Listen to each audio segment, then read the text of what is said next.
Greetings and salutations, my friends. Welcome to my Premier League team guides for FM20. I love doing these every year. Before anyone asks, I don't do them for other leagues because I really only know the Premier League in detail. And what we do in these little team guides, I'm aiming for 5 to 10 minutes, but you know what I'm like, could be 20. And we're going to take a look through each Premier League team and finances and staff and the squad, see which areas need strengthening, have a look at, see if they've got any youth prospects. And also we've got the new club vision, which is really helpful. So let's get straight into it. We're starting off, it's alphabetical order, right? I'm not just doing the best teams first. Obviously, I wouldn't be doing Arsenal. That's crazy.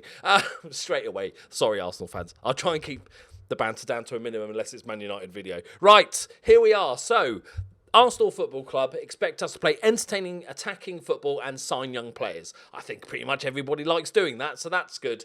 They're expected to qualify for the Europa League in the first season. Loving that. That's actually pretty decent. Semi-final of the FA Cup could be tricky. Cup's always obviously difficult. And the final of the Europa League, which we're playing in this season. Next season, they expect Champions League. I think so. And the season... Okay, so 2 seasons after that, they want to win. That seems realistic to me. That seems nice progressions. There's no sort of massive lump. How much have we got to spend? Only 10 million. They do, however, have £250 million in the bank. So maybe if you get off to a good start, maybe then sidle up to the board and beg for more money. We've got 300 grand's worth of wages. So basically, we could get a £10 million player, or we're looking to sell to buy. Obviously, we've got the usuals, and we've got the Europa League, which, as we all know, is 600 games a season. So we're going to need a bit of decent squad depth. Let's have a look at the sort of main squad and see where we're at. I'm obviously not going to go through each player, but I just want to sort of see generally where we're speaking. And I think up front, 10 out of 10, and then it gets slowly worse as you move more defensively. Goalkeeper's decent, but the rest of... So we've got Bernd Leno in goal. We've got Socrates Papastathopoulos as a good centre-back. We've got Mustafi, he's Mustafi, isn't he? So centre-back, Rob Holding, yeah. So centre-back, yeah, it's not great. Maybe a centre-back might be one of your first choices. Hector Bellerin is a good right-back. He's been downgraded a little bit. He also starts off the save a little bit injured. He's still very good, though, and still absolutely rapid. He'll be fine for the time being, but he's not a world beater as he was before. On the left-back, we've got the new signing Kieran Tierney, who's very good, and Kolasinac, who's a decent backup. And so we've got... Yeah, it's all right, isn't it? It's like, it'll do for probably the first season. I think a centre-back is important. We've got Maitland-Niles, who can play wing-back as well. Central midfield. So if we look at some of the better players, Guendouzi is now 5-star potential. He's only 20 years old. He's definitely a beast that we can build a team around. We've got Torreira, we've got Granit Xhaka. Let's move on. Joe Willock, the youngster, not 5-star potential, but a decent youngster. We've got Reece Nelson, who's still 5-star potential. And then we get to the big boys. I know he's much maligned, Mesut Ozil, but still obviously a very good player. Some weak areas in his mentals. Not the hardest worker, so maybe a high press with Mesut Ozil. He's just going to go, no. But then up front, we've got Lacazette, we've got Pepe, we've got Martinelli, a good youngster, we've got Aubameyang.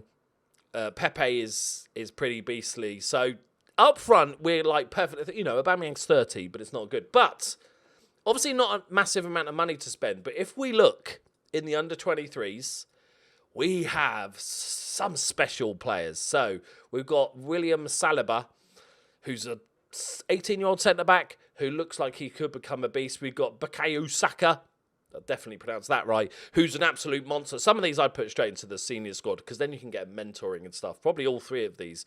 And then we've got Balogun, another good youngster. We've got this guy, Mavropanos, who's an absolute beast of a young centre-back. So with our weak centre-backs, he'd straight in the main squad. Maybe first team. We've got a couple of loanies out, which you can probably sell at, £31 million for Mkhitaryan. But he's out on loan at the moment. And in our under-18s, we also have a couple of decent ones as well. So, youth-wise, I definitely move, especially with the Europa League, you've got a ton of stuff to go through, ton of games to play. But I'm Probably not selling a massive amount of players because I think the team's good and you can't really afford to sort of sell, maybe Mesut Ozil, if you can get some cash for him, he's on an absurd amount of money. So maybe, especially if you want to play a sort of high press system, that's maybe the way to go. But I'd be looking at buying a centre-back in, but also giving the youth plenty of chance because there's 3 or 4 guys that are going to become, like, disturbingly good. If we look into the team report, which is okay, I don't put too much in. I'll give you an example here. So the goalkeepers tend to lack ideal throwing for the position. This isn't the best of good goalkeepers when facing one-on-ones. The goalkeepers will look to punch rather than... So there's lots of anti-goalkeeper thing, but that's taking into account all the goalkeepers. If we look at Leno, right, he's amazing at one-on-ones, right? Rushing out, 16, one-on-ones, 17. But the other goalkeepers have dragged him down, so I don't take that too seriously. If we look in dynamics, needs a bit of work. There's only one very happy person at the club. It was realistic. Lots of contrasting personalities. So I think for the first season, you're okay to pretty much bring in maybe one centre-back and do the business. Get your Europa League spot. Very doable with this team. Maybe ask for some more money. But get the youngsters playing because they all look amazing. So I'm very jealous, and some of those are going to become absolute beasts. And then longer term, you've got to maybe look at replacing Aubameyang and Mesut Ozil, but I really don't think you need to do that first season. So last thing I just want to quickly check out is the staff. Coaching staff's brilliant. We've got room for one more. Scouting, we've got 18 scouts, and we've got a pretty shite scouting, to be honest. So I think a lot of these scouts are going to be terrible. So that's probably going to need a good old clean out, and we do need some medical staff. But there's our basic guide for Arsenal. What I want you to do is, this is not like, that's what I think. Anybody that's an Arsenal fan, or you've played Arsenal, or you're managing Arsenal in FM20, get it in the comments. Tell them what you did. Who did you sign? Who did you buy? What tactics you use? What formation? All that sort of stuff. Get involved in the comments so anybody coming to this video can then go and check out all that further information that you guys provide. But there you go. There's our Arsenal guide. How do we do? 8 minutes. Smashed it. Right, on to the next one. Thank you very much for watching. Subscribe for The Journeyman because it's the best series on YouTube, factually. And I'll see you next time. Bye-bye.